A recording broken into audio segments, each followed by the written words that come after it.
Two men, same age, same city, same job title. One of them will retire early. The other will work until his body forces him to stop. Walk into the first man's apartment and you'll see it before you understand it. A wall-mounted television bigger than most people's dining tables. A closet stacked with clothes that still smell like the store. A second bedroom nobody sleeps in, filled instead with boxes he hasn't opened since he moved in. He earns well. He looks successful. And every month, his account balances it's closer to zero than he'd ever admit out loud. Walk into the second man's apartment and you'll notice something stranger. Space.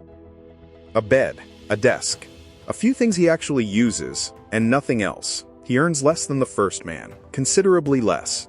But he sleeps without dread because he has almost 2 years of expenses sitting untouched, growing, waiting for nothing in particular except his freedom.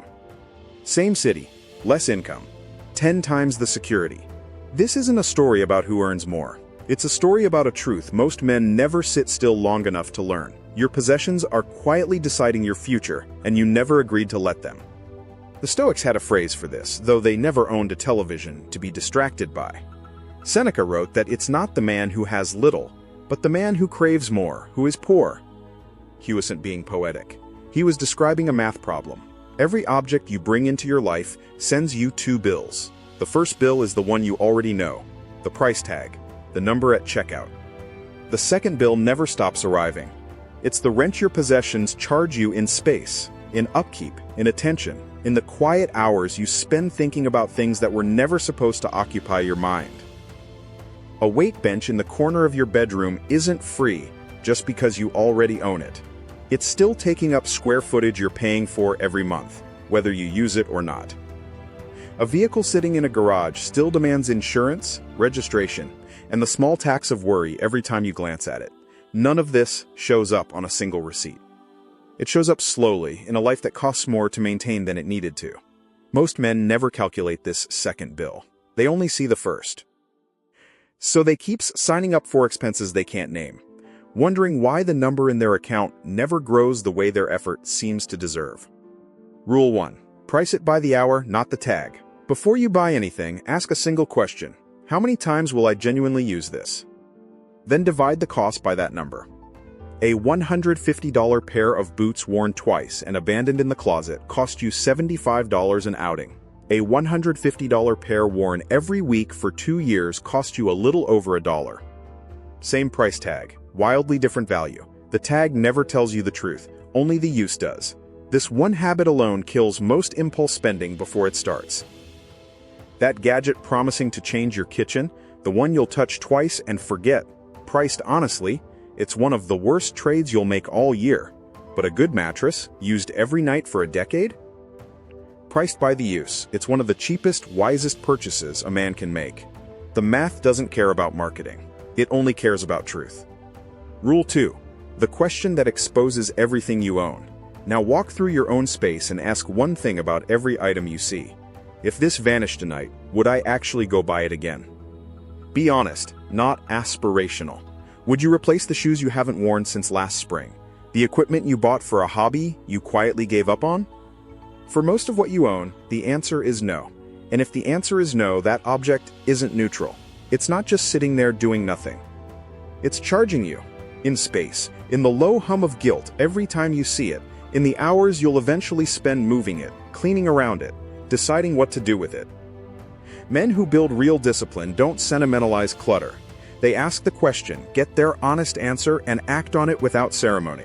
What has no purpose gets removed. Not because minimalism is a personality, because clarity requires it. Rule 3. Boredom is not a reason. Watch closely and you'll see the pattern in men who earn well but build nothing. They don't replace things because those things break. They replace things because they got bored of them. The phone still works. The car still runs. The jacket still fits. None of that matters once boredom enters the room, because boredom will always find a newer model to point at. This is not damage control, it's a permanent hole in your finances, disguised as self-improvement. Discipline draws a hard line here. An object is retired when it fails to function, not when a newer one exists, not when a friend upgrades, not when an advertisement convinces you that satisfaction is one purchase away. Anything short of genuine failure is just restlessness wearing the mask of progress. Rule 4. Build friction where it serves you. You will not out-willpower your own impulses. Nobody does. Not for long. Willpower runs out by evening. Environment doesn't. So the goal isn't to become a man of iron resolve who never wants anything. The goal is to build a life where the easy path and the disciplined path are the same path. Remove the saved card from your phone. Unfollow the accounts built to make you want things you didn't want yesterday. Set a personal rule. Nothing non-essential gets bought same day. It waits 24 hours first. Most desire, left alone for a day, quietly evaporates on its own. What survives the wait was probably worth buying. What doesn't was never really about the object. Meanwhile, make saving the thing that requires no decision at all. Money moves to savings and investing the moment it arrives, before your hands ever touch it. You're not relying on discipline in the moment. You're relying on a system you built once, while you were thinking clearly. Rule 5. Count what you own. This will feel unnecessary until you try it. Pick one category, shirts, tools, whatever tends to multiply quietly in your life, and count it. Write the number down. Almost every man underestimates his own accumulation. You'll expect 15 and find 40. And once you know the number, the next purchase feels different. You're not adding one shirt anymore. You're bringing the pile to 41. The absurdity, once counted, is impossible. Townsy. Set a ceiling for the categories that matter and hold it. Constraint isn't a punishment. It's the fence that keeps a small problem from becoming a permanent one. Rule 6. Borrow before you own. Most enthusiasm is temporary. You already know this. You've felt it. The interest that burned bright in January and was gone by March, leaving behind a purchase that never got touched again. Before committing money to a new pursuit, borrow the gear, rent the equipment, test the interest before you fund it. If the pull is real, you'll know within a few sessions. And you'll know exactly what you actually need, instead of guessing and overbuying the way most men do the first time. If the pull fades, you'll have lost nothing but a rental fee, instead of gaining another silent tenant in your garage. Rule 7. One purchase drags 10 behind it. Nothing you buy stands alone. A boat needs a trailer, a truck that can tow it, storage, insurance, upkeep, an entire ecosystem hiding behind a single price tag. A home gym needs flooring, ventilation, mirrors, space that used to serve another purpose. The number on the receipt is never the real number. Before any major purchase, price the whole chain it drags behind it. Not just the object, but everything the object will demand from you afterward. What looks like a reasonable decision at $5,000 often reveals itself as an $11,000 decision once the full picture is honest. And the reverse is just as powerful. Remove one major possession, and an entire category of ongoing cost disappears with it. Rule 8. Decide what enough means before the money arrives. This is where most high earners quietly fail. They never draw the line. Income rises, lifestyle rises to meet it, and satisfaction never arrives, because the target keeps moving with the money. A man earning $300,000 can feel exactly as stretched as a man earning a third of that, because neither of them ever decided what enough looked like. Marcus Aurelius reminded himself, again and again, that few things are actually needed to live well. Decide, in advance, what home is sufficient, what vehicle serves the purpose, what standard of living is genuinely enough, not what your income could eventually justify, but what your life actually requires to run well. Set that number before the raises come. Everything earned beyond it stops feeding a lifestyle and starts building freedom instead. Rule 9. Wealth is what you can walk away from. Forget what your possessions say about you.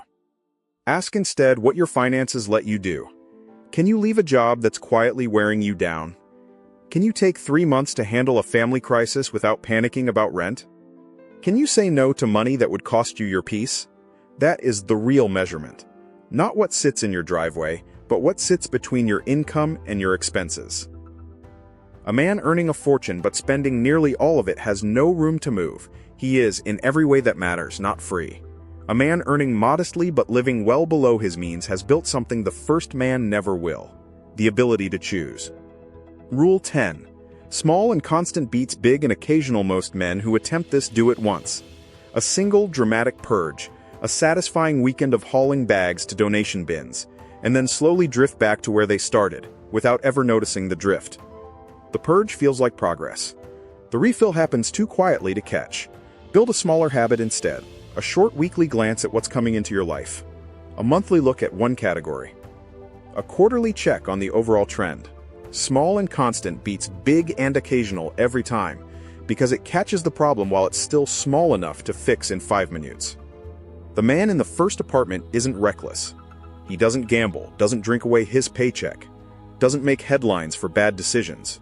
He just never questioned an assumption that quietly runs most men's lives.